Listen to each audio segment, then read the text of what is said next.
I want you to talk about whiplash. I'm trying to remember when I sent you the message. I think it was twofold for me. One, I've been challenging myself just in general, as I do the folks around me, to take a look at our everyday language and kind of cliches and rhetoric that we use and really investigate their origins, because we will often find, right, that there's a history there, a racist history possibly there. And so I was talking about my very explicit reaction to like terminology around backlash in particular. So I often, it's been there for some time, but so when I hear like, oh, the backlash, I envision the infamous picture of the enslaved individual with whips, right? Whip Right. marks across his back. And so just to sort of shift that language, right? Even if I'm using it, in a different context, I was using the concept that you've introduced, WIMP, and sort of that understanding, especially as I think about racial equity or racial justice or even racial injustice, and sort of pose the idea, right, of WIMP lash, in other words, right, the sort of consequence, right, the reaction to, the response to, right, the attempts of folks to resist oppression and what often happens. So I feel like the pendulum shifting for me is evidence of, WIMP lash, white heterosexual male privilege lash, so to speak, right, in response to, again, whatever progress we may have made around, the different ways in which we think about the experiences of individuals from diverse backgrounds, and just in general for me, right, the very explicit attempts to suppress and oppress that I've seen that are very disturbing. And as I said, concerning for me,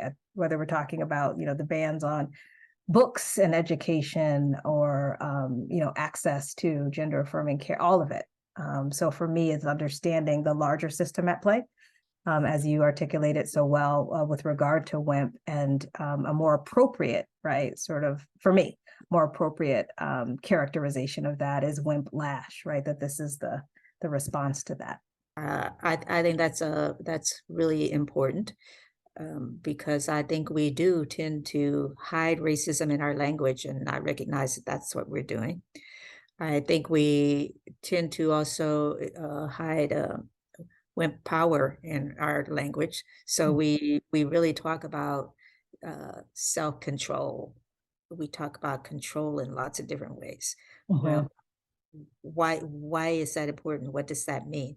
Essentially, it means that we're not supposed to be whoever it is that we are. So I hope that we can begin to deconstruct the language. Um, Mhm. um, I'm working on, we need an acronym for woke. So I've been working on one, uh, which is whites opposing knowledge of egregious racism.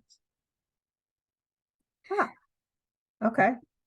Now, the problem with that, of course, is that I don't quite know how it fits with anti, because when politicians say anti-woke, if they are anti-woke with my acronym, that ought to mean then that they are pro talking about racism, but of course they're not.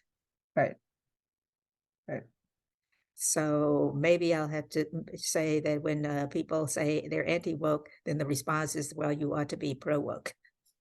That works. I think that will, given the some people's confusion around woke and woke terminology, and just how it's being weaponized in particular, amongst legislators and other folks. Which is an example of, because wimps, white heterosexual males with privilege, are so threatened by the idea of sharing power and privilege, they often develop concepts that are the opposite of what those concepts mean to the marginalized groups.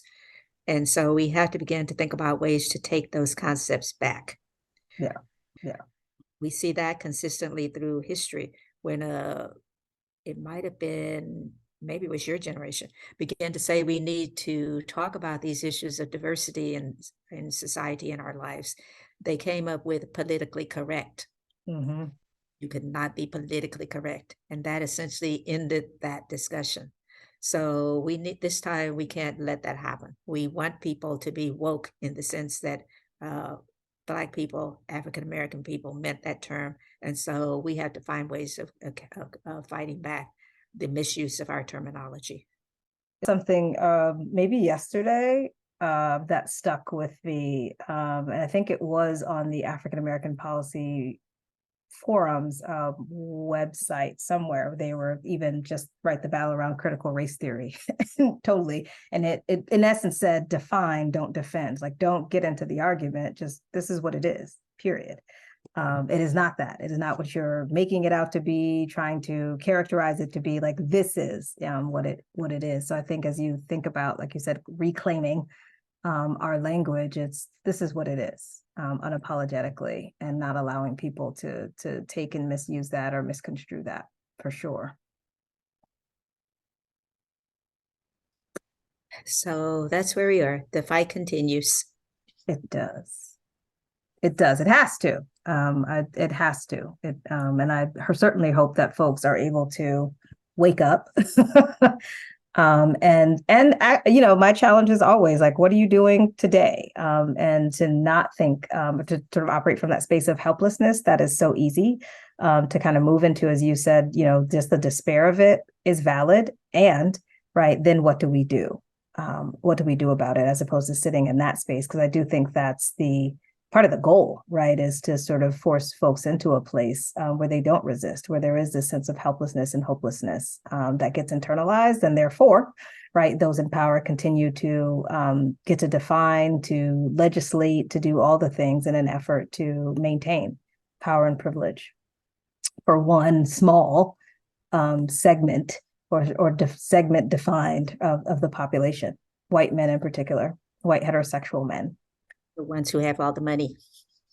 That too. Yeah. Didn't have time. Won't go, maybe this will be the part 2, but we certainly, I think, in addition to some of what we explicitly named, certainly class, as you think about the initial exclusion of white men with property, right? And then including them was strategic and intentional.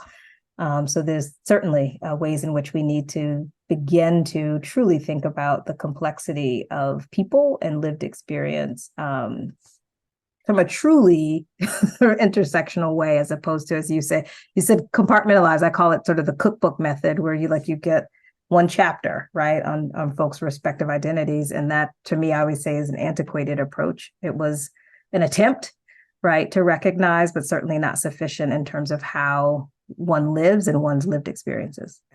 Yes. I think a social class essentially was the basis of the Constitution. Mm-hmm. Mm-hmm. Yeah. People were enslaved for economic reasons. Right. People were, quote unquote, freed for economic reasons. Mm-hmm. And now, as happens with all of the groups, people's freedom is a threat. And so there are efforts to take it back for economic reasons. Right. And so circle. You said, and so we. Yes. We circle. Yes. Which is, for me, right, we talked about cliches and sayings, but that's also one, right? Really, truly understanding history allows us to identify those patterns and ideally fight against some of those patterns, particularly the harmful ones. But in the absence of that, hence the attempts to, right, suppress information, then we end up, right, sort of moving in cycles, unfortunately. Unfortunately.